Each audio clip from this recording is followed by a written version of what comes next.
Hi guys, my name is Alphie Sadsad and I'm the National Artistry Lead for Sephora Australia, and I'm joined with Heidi Hamoud, that is, I think, the #1 beauty blogger in Australia. Thank you so much for having me. Thank you for joining me. I'm really excited. So today we'll be using the beautiful Huda Beauty Desert Dusk. It has 18 beautiful shades. It has 4 different textures. It has your pressed glitter, you have your metallics, you have your mattes, and they're all very buttery as long as you know how to use it. Heidi loves her wing line. I'm gonna take her back a little bit and use a lot more of that smokiness along the lash line. And of course, have you tried this one yet? No, I haven't, but I've been eyeing it off, so I'm really excited to try it. So it's a new Anastasia Beverly Hills highlighting powder called Sugar Glow, and it has 4 beautiful shades that is so wearable, and I'll be showing you how to use it in different ways today. Behind the scenes, I've already prepped Heidi's skin. So I've used the Sephora Collection moisturizer as well as this beautiful oil. And then what we're gonna be doing is applying this beautiful avocado mask underneath. And this is a great way to even start your eyeshadow application. This just goes underneath the eye. It's so nourishing. And this is a great sort of eyeshadow sort of shield that you can use. So anything that falls under or falls on your cheek, this will basically just help to block it. So the next thing after that is go straight to like an eyeshadow primer. So today I'm actually be using the Marc Jacobs one, and this is a key product, especially when you're using the Huda Beauty. You need something to prime it. So this is quite a sheer product, and what I'm using is just using my fingers, working it from the lash line up to where the crease is. And you can see it's not necessarily like a concealer, but it's more to prep the eyelid. And so it prevents the eyeshadow from creasing, and it prevents it from sort of grabbing the product or grabbing the pigment. I have a quick question for you though. So you said the eye primer is a little bit more on the sheer side. Yeah. So because it is sheer, is it going to, I guess, affect the way the color pigment sits on my eye? It shouldn't, because what I'm actually going to be using is using the Sephora Collection in the called Lazy Afternoon all over. So what I'm creating is different layers. My analogy is when you're doing an eyeshadow is like when you're making bread. You need to put flour down so it doesn't stick. Yeah. So this is my version of flour.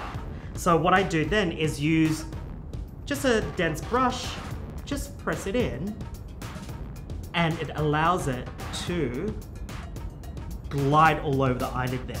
The next step after that is I'm actually using the Huda Beauty. The very first color that I'll be using would be the Desert Sand. And I'm using quite a dense brush. So what we're doing is applying it onto the crease area as my transition. So always working with the lightest tone and intensifying with the darker tone at the end.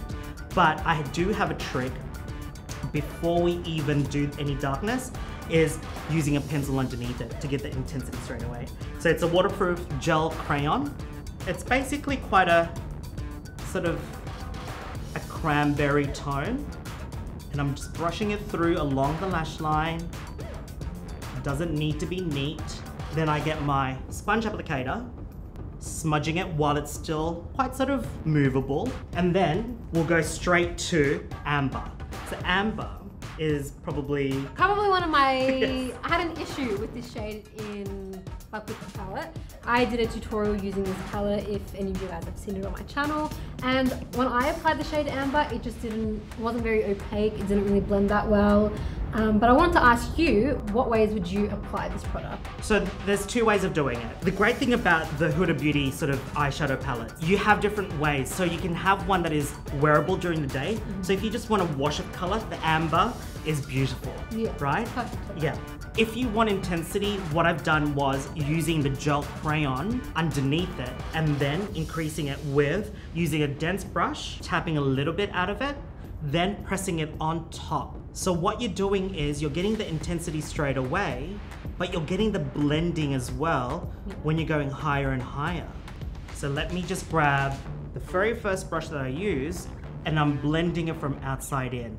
Because the moment that you blend from that direction and keep on going that direction, you're dragging the eyeshadow down. And I would use a bit of the Eden, just tap a little bit off, use it more as a mid-tone color to brighten, socket, and to give that transition. Going back with my first brush, it's always back blending.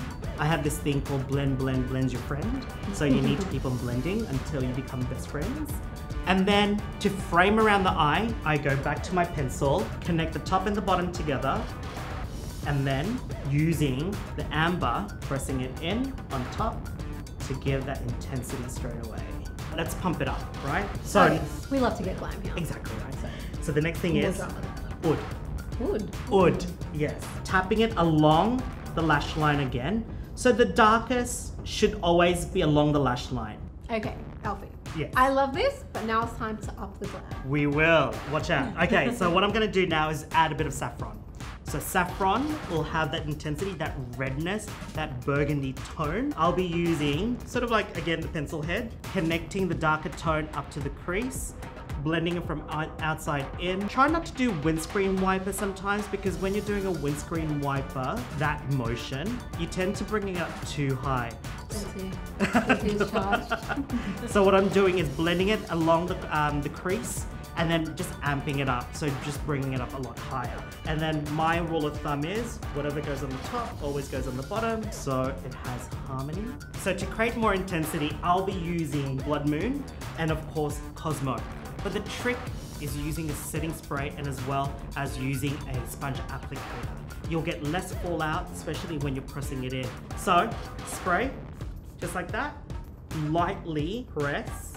Then what we want to do is press it where we need it. And then if you want more intensity, you keep on going back. It's all about layering it until you get your desired strength. So now, why don't we use a bit of Cosmo, that is a pressed glitter. Again, doing the same technique. So using your setting spray, grabbing a little bit of the product, and then maneuvering it. You can see how intense it becomes. So what I'm doing now is literally pressing it onto wherever I want this glitter. What I'm doing now, when it's already dried, I'm just blending the edge of that crease. So I'm just gonna even out Heidi right now, and then we'll be back to do the mascara and lashes. So Alphie's just completed both of my eyes. He's actually applied the Huda Beauty Giselle lashes, but he's done it really differently. So he's applied it underneath my lashes, which I've never done before, and he's used the Huda Beauty lash glue to do so. And now he's going to show me a fun trick with the Anastasia Beverly Hills Glow Kit in Sugar Glow. The very first thing is you only need one tool, and it's your finger. I'm choosing the gumdrop, applying it along wherever I want highlight, but it's before concealer, it's before foundation. Why I'm doing this is to give that inner glow coming from within. So I'm using the Sephora Collection High Coverage Concealer, and I've used it in the inner corner of the eye, and then just touching it up with Heidi's Skin Tone Concealer. What I'm doing now is just blending it all in. Generally apply a bit of concealer where you have problem spots like your redness. Next thing is a little bit of foundation. So I'm using the Sephora Collection in the Brightening and Hydrating Foundation. So what I'm doing now is applying the foundation in the center of the nose and then brushing it through the cheek, the chin, upper lip, and a little bit on the forehead. I sometimes warm up my fingers or warm up my hands and pressing it in very gently. It warms it all up and melts it into the skin. So what I want to do now is set underneath the eye area. So I'm using the Sephora Collection in the Beauty Amplifier.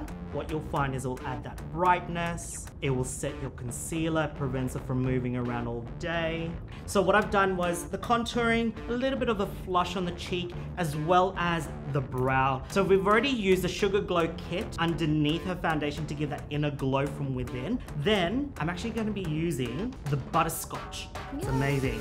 I want this on my face so bad. So I'm using the Anastasia Beverly Hills highlighting powder brush, and I always apply it on the apple of the cheek and then on the highest points of the face. And then of course on the Cupid's bow to give that powdiness. Then we'll use a little bit of Stardust just on the décolleté. I'm using now the marshmallow on the shoulders, just like that. So now we're going to be finishing off with a little bit of lip gloss called Cappuccino in the Sephora Collection. I've chosen just a nude lip gloss. I want her eyes to stand out. The great thing about just using a bit of Cappuccino, it just enhances her lip tone. Beautiful. Do you want to have a look? I would love to. Oh, I love it. See, I'm kind of like you. I prefer to have a standout eye and then keep the lips quite simple and nude. So this is perfect for me. I am so excited to go out tonight. Guys, this is the finished product. Thank you so much, Heidi, for joining me today. Thank you so much for having me. I've had the most incredible time. I absolutely love what you've done with the Huda Beauty palette. I've had my own experience with it, but you've completely blown me out of the water. So I can't wait to go home and try it out for myself. I love it. You guys can find all the products that we've used today at Sephora, and we'll have all product details listed. So thank you guys so much for watching, and we'll see you guys next time. Please like. Bye. Bye.